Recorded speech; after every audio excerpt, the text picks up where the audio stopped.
Today I am going to show you how to delete all your Instagram posts at a single tick. First you open the Instagram application, then click on the profile icon,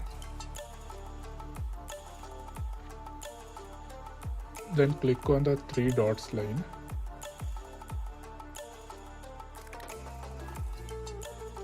then you click on your activity option,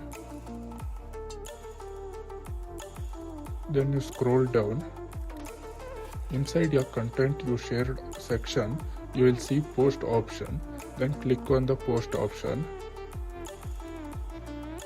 Once you click on that, you will see your post. Click on the select option.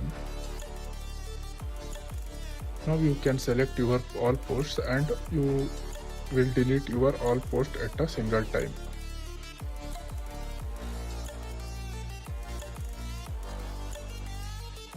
And don't forget to subscribe my channel.